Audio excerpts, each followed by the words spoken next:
Hello everyone, welcome to Agarwal classes. This is Renu Agarwal here. आज का topic हमारा बहुत इंपॉर्टेंट टॉपिक है जो कि ऑक्सीमोरन है। ऑक्सीमोरन क्या चीज़ होती है? ऑक्सीमोरन एक फिगर ऑफ स्पीच है, लाइक सिमिली और मेटाफर, पर्सोनिफिकेशन। जिस तरह से ये हमारे फिगर ऑफ स्पीच रहते हैं, सभी एग्ज़ाम के लिए ये इंपॉर्टेंट है। चाहे आप टीचिंग एग्ज़ाम दे रहे हैं, एकेडमिक दे रहे हैं, या फिर कोई कॉम्पिटिटिव दूसरे एग्ज़ाम की तैयारी कर रहे हैं। तो देखो, ये सबसे पहले हम देखेंगे कि इस ऑक्सीमोरन का मतलब क्या है, इसका ओरिजिन कहाँ से हुआ है। ठीक है, तो ये हम अगर हम इसका ओरिजिन समझ लेंगे तो उससे हमें पता चल जाएगा आधा कि ऑक्सीमोरन का मतलब क्या होता है। ठीक है, तो ऑक्सीमोरन एक ग्रीक वर्ड से इसका जो है ओरिजिन हुआ है। हम इसे ब्रेक करते हैं तो ये बनता है ऑक्सस और मोरोस। ये दोनों ग्रीक वर्ड है। इनका मीनिंग अगर आप समझोगे, ऑक्सस का मतलब क्या होता है? शार्प, या हम कह लें कीन। कीन मतलब जैसे हम कहें कि उसकी जो कीन साइट है, यानी तीखी दृष्टि है। ठीक है, तो ये दोनों ही पॉजिटिव मीनिंग है। दूसरी तरफ हम मोरोस का मीनिंग देखें तो मोरोस का मतलब होता है डल, स्टूपिड, फुलिश। ये सारी नेगेटिव मीनिंग है। ठीक है, अब इसी से हमें क्लियर हो रहा है कि एक ही वर्ड के नेगेटिव पॉजिटिव दोनों मीनिंग निकल रहे हैं, यानी दोनों ही एक दूसरे के अपोजिट हैं, कॉन्ट्राडिक्टरी वर्ड्स हैं। ठीक है, तो इससे आपको इतना समझ में आ गया कि अब हम डेफिनेशन बनाएंगे तो आपको इजीली समझ में आ जाएगा। देखो, oxymoron is a figure of speech, जिसे हम लिटरेरी डिवाइस भी बोलते हैं। ठीक है, और हिंदी में बात करें तो ये अलंकार होते हैं। Clear? Where two contradictory words, दो कॉन्ट्राडिक्टरी वर्ड्स, ये तो इसका मीनिंग समझा हमने। बट जैसे मान लीजिए मैंने एक एग्जांपल लिखा ओल्ड न्यूज़। ठीक है, जैसे मैंने लिखा ओरिजिनल कॉपी। ठीक है, ओरिजिनल कॉपी, ये दो वर्ड मैंने लिखे और दोनों वर्ड साथ साथ लिखे हैं। ठीक है, ओरिजिनल भी लिखा और कॉपी भी लिखा। दोनों वर्ड क्या है? या तो वो ओरिजिनल हो सकता है या वो कॉपी हो सकता है।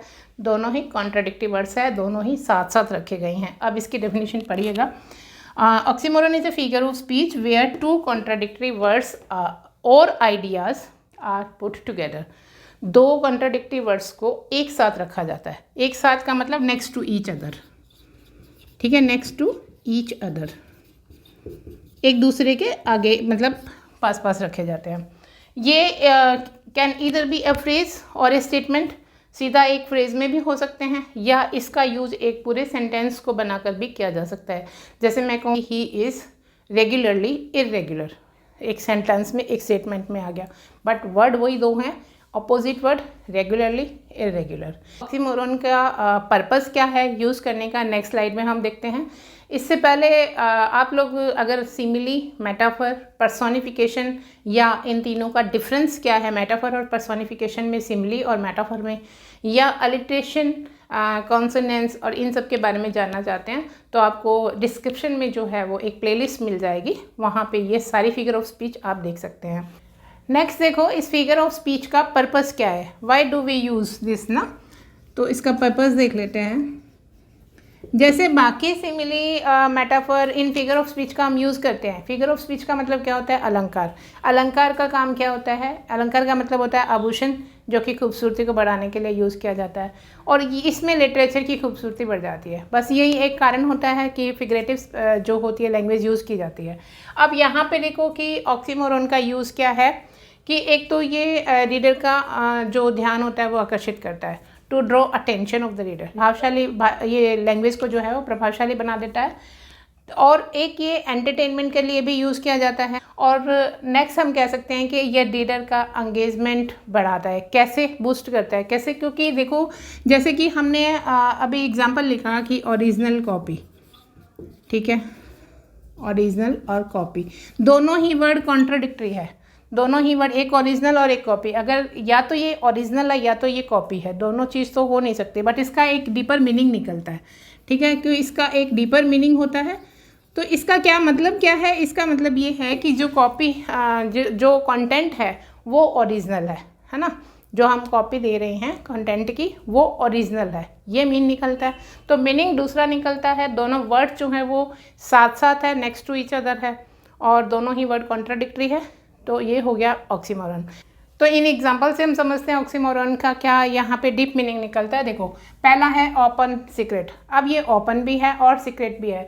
जब अगर मान लीजिए ओपन है तो वो सीक्रेट कैसे है, तो इसका मतलब क्या हुआ, एक ऐसा देखो सीक्रेट का मतलब होता है कि जो सबसे छुपा हुआ है, जो किसी को नहीं पता, ठीक है। और ओपन सीक्रेट का मतलब ये होता है कि ऐसा लगता है, it's suppose to be a secret, ऐसा लगता है कि भी सीक्रेट है बट बहुत सारे लोग उसके बारे में पहले से ही जानते हैं, वो होता है ओपन सीक्रेट। नेक्स्ट है आइडली बिजी। देखो आइडली का मतलब होता है लेजी, ठीक है, लेजी कह लीजिए, इनएक्टिव। और बिजी का मतलब जो बिजी होगा वो तो एक्टिव होगा, तो आइडली बिजी मतलब जैसे कि हम कहते हैं ना विदाउट वर्क बिजी, उस सेंस में इसको लिया गया है। अब मान लीजिए आप किसी से पूछते हैं व्हाट आर यू डूइंग, तो जवाब आता है डूइंग नथिंग, कुछ नहीं कर रहा हूँ, बट कर कुछ भी नहीं रहा है। तो इसका मतलब ये निकलता है डूइंग नथिंग मतलब कुछ नहीं कर रहा हूँ। अपोजिट वर्ड है, कॉन्ट्राडिक्टरी वर्ड्स है दोनों का, लेकिन मीनिंग हमें डीप मीनिंग मिल गया। बेसिक में क्या होता है, सफरिंग्स होती है, ठीक है, डिस्ट्रेस होता है। और जिसमें कॉमेडी में क्या होता है, कॉमेडी में तो ऐसी कुछ चीज़ें होती हैं जिससे कि ऐसे एलिमेंट्स होते हैं दैट मेक्स पीपल लाफ, है ना, लोगों को हंसाने का काम होता है। तो एक नावल में, प्ले में जो दोनों चीज़ें हो, दोनों एलिमेंट्स हो, वो हो जाती है ट्रेजिक कॉमेडी, ठीक है। नेक्स्ट देखो रेगुलरली इरेगुलर। अब इसका मतलब समझिए he is regularly irregular. Irregular और रेगुलर दोनों अपोजिट वर्ड है। अब वो इरेगुलर भी कैसा रहता है, नियमित रूप से इरेगुलर रहता है, यानी बड़ी शिद्दत से जो है वो इरेगुलर रहता है, ठीक है, तो इसका मतलब वो निकलता है। नेक्स्ट है डेफनिंग साइलेंस। डेफनिंग का मतलब क्या होता है, ए वेरी लाउड, ना, वेरी लाउड, जैसे हम कह सकते हैं साउंड या नॉइज़, ठीक है, वेरी लाउड, लाउड कह लीजिए, अलाउड, वेरी लाउड, ठीक है। अब साइलेंस क्या होती है, जिसमें कि कोई भी लैक ऑफ नॉइज़ या हम कह सकते हैं lack of sound. Deafening silence क्या होती है, जैसे मान लीजिए सभी बैठे हुए हैं and waiting for some response but lack of response, we can say deafening silence. Next है क्वाइट रेज। ये जो है यहाँ से quiet rage tiger in the zoo से पोएम से लिया गया है।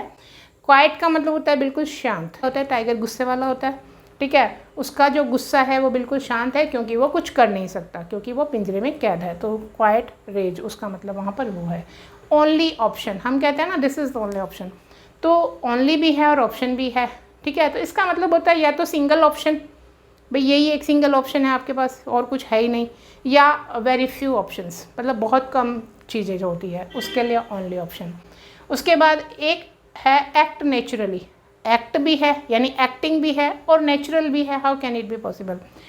बट एक्ट नेचुरली का मतलब ये होता है जैसे किसी बार क्या होता है कि कोई भी कैरेक्टर जो होता है उस कैरेक्टर में पूरी तरह से घुस जाता है। मूवी के में समझ लीजिए कोई एक्टर जो है वो अपने कैरेक्टर में घुस जाता है, उसकी जो एक्टिंग है वो बिल्कुल नेचुरल होती है, जैसे कि वो एक्टिंग नहीं कर रहा है, वो वास्तव में उसके साथ हो रहा हो, that is act naturally. Next है वॉकिंग डेड।